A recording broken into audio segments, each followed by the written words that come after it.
कल की क्लास में बच्चों हमने प्रश्नावली 4.5 खत्म कर लिया था। आज हम 4.6 करेंगे। ठीक है, तो देखिए पहला क्वेश्चन क्या लिखा है। निम्नलिखित द्विघात समीकरणों के मूलों की प्रकृति ज्ञात कीजिए, यदि मूलों का अस्तित्व हो तो उन्हें भी ज्ञात कीजिए। ठीक है, तो हम सबसे पहले इसका फार्मूला जान लेते हैं कि कैसे हम पता लगाएंगे कि मूलों की प्रकृति क्या है। ठीक है, तो सबसे पहले हम क्या लिखेंगे, विविक्तिकार बराबर विविक्तकार। ठीक है, क्या लिखेंगे, विविक्तकार बराबर क्या है फार्मूला, b² - 4ac। ये हमारा फार्मूला है। अब इसे हम किससे प्रदर्शित करते हैं, इसे हम d से प्रदर्शित करते हैं। किससे, इसे हम d से प्रदर्शित करते हैं। अब देखिए, अगर d का मान अगर 0 से बड़ा आता है, किससे, 0 से बड़ा आता है, तो क्या होगा, मूलों का अस्तित्व होगा। ठीक है, मूलों का अस्तित्व होगा। और क्या होगा, मूलों का अस्तित्व होगा। मूलों का अस्तित्व होगा 0 से बड़ा आता है तो। ठीक है, मूलों का अस्तित्व होगा और मूल अलग अलग प्राप्त होंगे। क्या होगा, मूल अलग अलग प्राप्त होंगे। ठीक है, ये कंडीशन आप लिख लीजिए।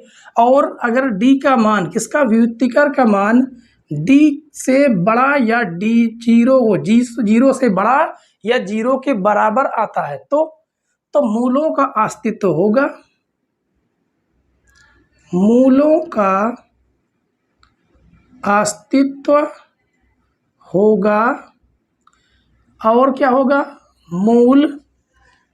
दोनों मूल बराबर प्राप्त होंगे। क्या होगा, दोनों मूल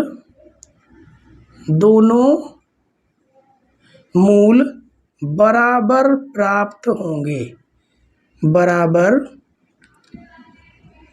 प्राप्त होंगे, ठीक है, और यदि d का मान 0 से क्या होता है, 0 से भी छोटा आता है, मतलब हो जाता है क्या, वो ऋणात्मक। क्या होता है, ऋणात्मक, वो हो जाएगा ऋणात्मक। ठीक है, ऋणात्मक। अगर ऋणात्मक होता है तो मूल काल्पनिक प्राप्त होंगे। ठीक, क्या होगा, यहाँ पर मूलों का अस्तित्व होगा। और यह एक बात लिख लीजिए, मूलों का अस्तित्व होगा, साथ में और क्या होगा, वास्तविक होंगे। मूल क्या होंगे, वास्तविक भी होंगे। ठीक है, और यहाँ पर लिख लीजिए ऐड करके, मूल वास्तविक होंगे। मूल वास्तविक, एक मिनट, वास्तविक प्राप्त होंगे। ठीक है, ये कंडीशन हम लिखेंगे। और ऋणात्मक प्राप्त होता है तो मूल कैसे प्राप्त होंगे, मूल काल्पनिक प्राप्त होंगे। काल्पनिक प्राप्त होंगे, मतलब मूलों का अस्तित्व नहीं होगा। मूलों का अस्तित्व, ठीक है, क्या होगा, अस्तित्व, यहाँ पर लिख देंगे वास्तविक प्राप्त होगा। ठीक है, और मूलों का अस्तित्व, क्या लिखेंगे, अस्तित्व नहीं होगा। ठीक है, मूलों का जो अस्तित्व है वो नहीं होगा। ठीक है, तो इस कंडीशन को आप, ये पहली कंडीशन है, ये दूसरी है और ये तीसरी है। इन तीनों कंडीशन को और इस फार्मूले को आप लोग लिख लीजिए। फिर उसके बाद हम बैठ के एक एक करके, इसमें 3 पार्ट है, तीनों पार्टों को हम सॉल्व करते हैं। ठीक है, तो आशा करते हैं आपने इसे लिख लिया होगा। अब देखते हैं प्रश्न नंबर 1। और यहाँ से एक चुनौती और होती है कि हमें a, b और c के मान निकालने होते हैं। क्या निकालने होते हैं, a, b और c के मान। और हमने आपको पिछली क्लास में ढेरों a, b, c के मान निकालना बताए हैं। ना देखा हो तो आप जाके देख सकते हैं। ठीक है, तो देखिए हम लिख लेंगे पहला सवाल, पहला number 2x² minus 3x plus 5 बराबर 0। अब इसकी तुलना जो है हम किससे कराएंगे, ax² plus bx plus c बराबर 0 द्विघात समीकरण से तुलना करने पर। ठीक है, द्विघात समीकरण से तुलना करने पर,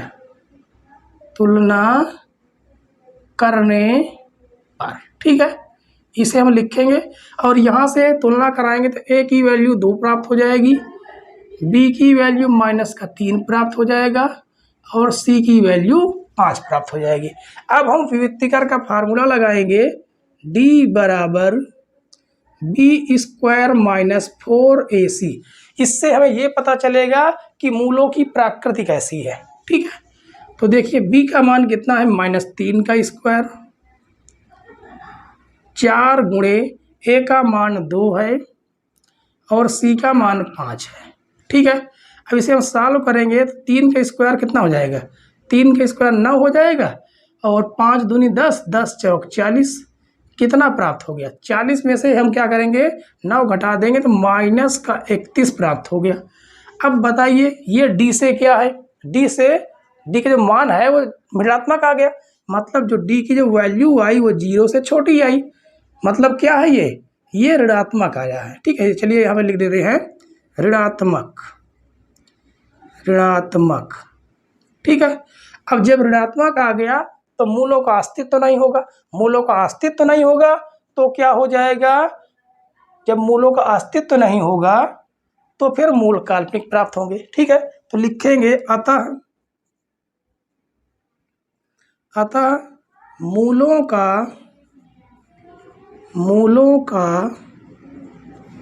अस्तित्व नहीं है। ठीक है,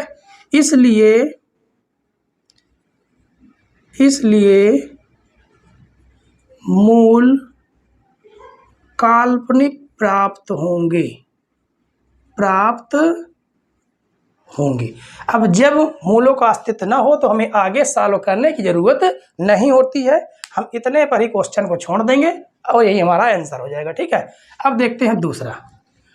तो दूसरा क्वेश्चन भी ऐसे ही लगेगा, बस हमें क्या करना है, सेम टू सेम इसी नियम का इस्तेमाल कर देना है। ठीक है, तो हम इसे नहीं मिटेंगे और दूसरा क्वेश्चन देखते हैं। देखिए दूसरा, पहला तो आपका सॉल्व हो गया, दूसरा देखिए, दूसरा क्या लिखा हुआ है, 3x² माइनस 4√3x प्लस 4 बराबर 0।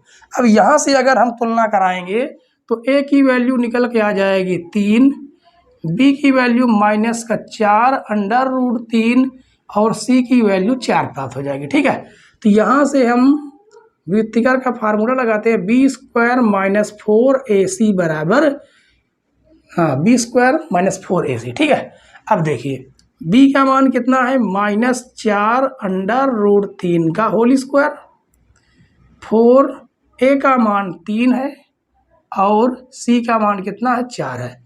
तो सॉल्व करेंगे, माइनस का स्क्वायर करेंगे प्लस हो जाएगा, 4 का स्क्वायर करेंगे 16 हो जाएगा, √3 का स्क्वायर करेंगे 3 आएगा, 4 चौक 16, 16 3 48 और ये भी कितना हो गया, 16 3 48, कितना हो जाएगा, ये भी 16 3 48 हो गया, वो भी 48 हो गया, कट के कितना आ गया, 0। और जब d का मान किसके बराबर हो, 0 से बड़ा या 0 के बराबर हो तो मूलों का अस्तित्व होता है। ठीक, मूल वास्तविक प्राप्त होंगे और अलग अलग प्राप्त होंगे। तो लिखेंगे अतः मूलों का अस्तित्व होगा और दोनों मूल अलग अलग प्राप्त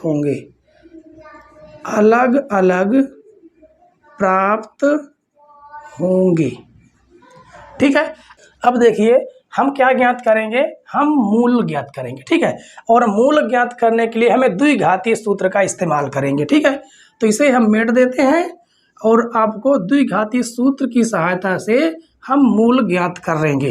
ठीक है, और द्विघाती सूत्र आप अच्छे तरीके से जानते हैं किसे कहते हैं, तो लिखेंगे द्विघाती सूत्र से, द्विघाती सूत्र से। क्या है द्विघाती सूत्र?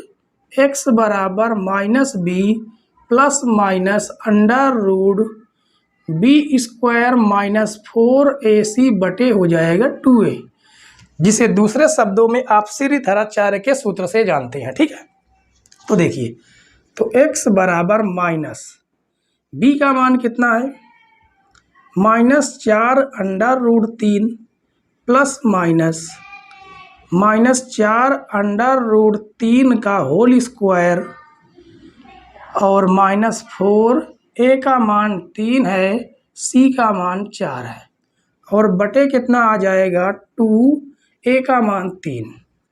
तो ये माइनस और माइनस कट जाएगा, प्लस हो जाएगा, और यहाँ से आ जाएगा 4 अंडर रूट 3 प्लस माइनस 4 का स्क्वायर करेंगे 16 हो जाएगा, माइनस का स्क्वायर करेंगे प्लस हो जाएगा, रूट 3 का स्क्वायर करेंगे 3 आएगा, और 4 चौक 16, 16 थी कितना हो गया 48 हो गया, और बटे में कितना आ गया 6 आ गया। ठीक है, तो इसे और आगे सॉल्व करते हैं। x बराबर 4 अंडर रूट 3 प्लस माइनस 16 थी 48 माइनस 48 बटे हो जाएगा 6, 48 से 48 क्या हो जाएगा, कट जाएगा, और यहाँ से हमें देखिए क्या प्राप्त हो जाएगा, तो x बराबर केवल कितना बचा हुआ है 4 अंडर रूट 3 बटे में 6 है, तो 2 दूनी 4, 2 तिहाई 6। ठीक है, यहाँ से क्या प्राप्त हुआ, x बराबर 2 अंडर रूट 3, ठीक है, अंडर रूट 3 बटे में क्या है 3। अब इसे हम कैसे सॉल्व करेंगे, अब देखिए यहाँ पर हमें पता है कि रूट 3 को और 3 को रूट 3 गुणे रूट 3 लिख सकते हैं, तो रूट 3 से रूट 3 कट जाएगा, और यहाँ से x की वैल्यू निकल के आ गई 2 अंडर रूट 3। ठीक है, ये हमारा क्या हो जाएगा, आंसर हो जाएगा। और देखिए, अब हम जो है क्वेश्चन नंबर, ये हमारा कौन सा क्वेश्चन नंबर 2 तो सॉल्व हो गया। अब हम तीसरा क्वेश्चन सॉल्व करके देखते हैं कि तीसरे क्वेश्चन में हमें क्या प्राप्त होता है। ठीक है, तो इसको हम मेट देते हैं और तीसरा क्वेश्चन आपको सॉल्व करके दिखाते हैं। कैसे हम सॉल्व करेंगे, तो उसका भी कोई दूसरा तरीका नहीं है, ऐसे ही हम इसको भी सॉल्व करेंगे, और आप लोग अच्छे तरीके से पूरी लगन और मेहनत दोनों होनी चाहिए। ठीक है, केवल देखने को आप लोग कॉपी किताब लेके ना बैठे रहें। तो देखते हैं तीसरा क्वेश्चन। तीसरा क्या लिखा हुआ है, 2x square minus 6x plus का 3 बराबर 0। ठीक, यहाँ से हम तुलना कराएंगे तो a की वैल्यू 2 निकल के आएगी, b की वैल्यू -6 और c की वैल्यू 3 निकल के आएगी। ठीक है, तो सबसे पहले व्युत्पत्ति का फार्मूला लगाएंगे, d बराबर बी स्क्वायर माइनस 4ac। इसे हम चेक करेंगे कि हमें मूलों की प्रकृति कैसी प्राप्त हो रही है, तो -6 का स्क्वायर हो जाएगा, 4 गुणे a की वैल्यू 2 है, c की वैल्यू 3 है, तो 6 का स्क्वायर करेंगे 36 आएगा, 4 दूनी 8 और 8 त्रिक कितना हो जाएगा 24। ठीक है, तो 12 देखिए घटा लीजिए, 6 में से 4 गया कितना बच गया 2, और 3 में से 2 गया कितना बच गया 1, 12 प्राप्त हुआ। जो d का जो मान है वो 0 से क्या है, 0 से बड़ा है, तो लिखेंगे अतः मूलों का अस्तित्व है, मूलों का अस्तित्व है। तो जब मूलों का अस्तित्व है तो फिर हमें मूल भी प्राप्त होंगे, वो भी अलग अलग प्राप्त होंगे। ठीक है, मूलों का अस्तित्व है और मूल वास्तविक भी प्राप्त होंगे, इसलिए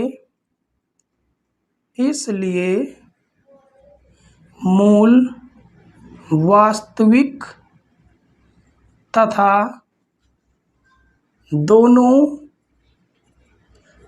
अलग अलग प्राप्त होंगे।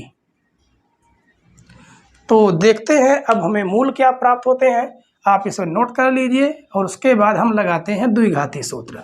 ठीक है, अब तो आप लोग द्विघाती सूत्र जान चुके हैं कि द्विघाती सूत्र और श्रीधराचार्य ये दोनों एक ही हैं। ठीक है, तो लिखते हैं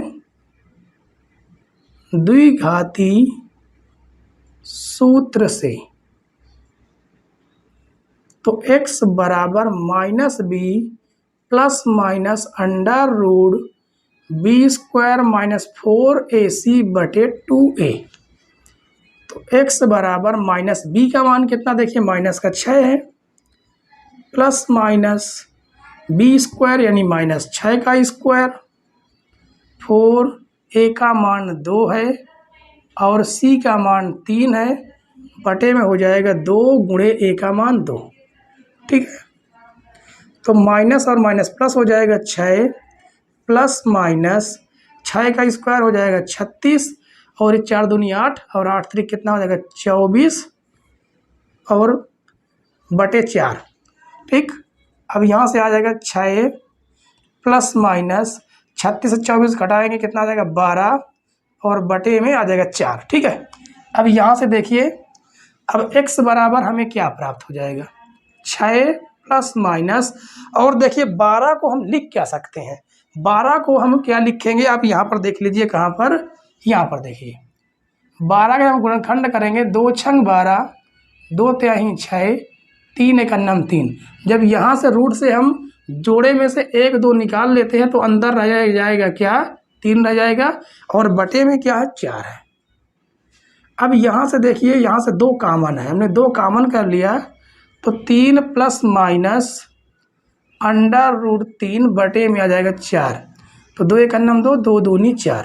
तो यहाँ से x बराबर 3 प्लस माइनस अंडर रूट 3 बटे 2।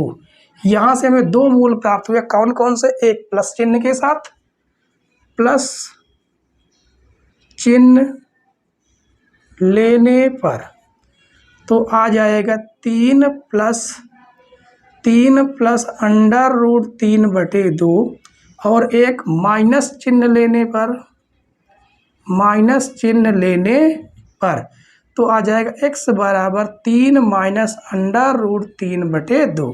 एक मान ये और दूसरा मान ये दोनों मान हमारे प्राप्त हो गए। ठीक है, इस तरह से आपका क्वेश्चन नंबर 3 और प्रश्न पहला पूरी तरह से समाप्त होता है। ठीक है बच्चों, आशा करते हैं आपको ये क्वेश्चन पूरी तरह समझ में आया होगा। अगर समझ में आया हो तो वीडियो को लाइक कर दें और अपने यार दोस्तों के पास जरूर शेयर कर दें। ठीक है, तो देखते हैं अगला क्वेश्चन। अब क्वेश्चन नंबर 2 देखिए बच्चों, क्वेश्चन नंबर 2 में कहा गया है निम्नलिखित द्विघातीय समीकरणों में k का मान ज्ञात कीजिए जिसके लिए समीकरण के 2 बराबर मूल प्राप्त हों।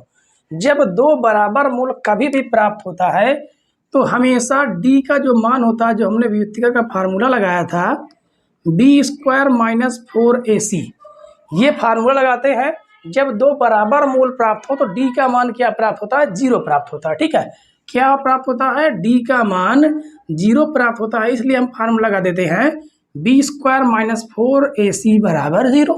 ठीक है, अब देखिए यहाँ से हम a का मान निकालेंगे 2, b का मान होगा k और c का मान कितना प्राप्त हो जाएगा 3। a b c के मान निकालना आपको पता हो चुके हैं। ठीक है, तो b का मान कितना है k, उसका हम स्क्वायर कर देंगे 4, a का मान 2 है और c का मान 3 है बराबर 0।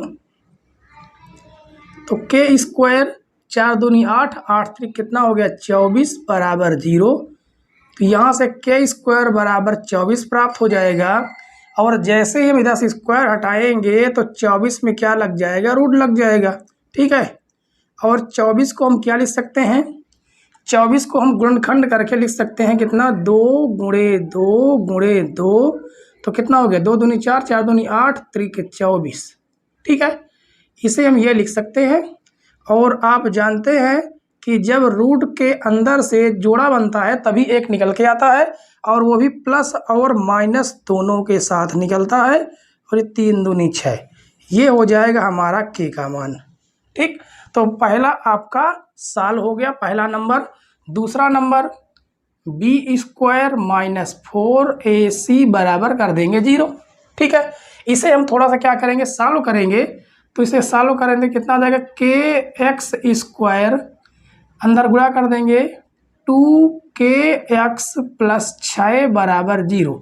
जहाँ से a की वैल्यू क्या प्राप्त हो जाएगी k, b की वैल्यू -2k और c की वैल्यू 6 प्राप्त होगी। ठीक है, अब इसे देखिए हम रख के देखते हैं।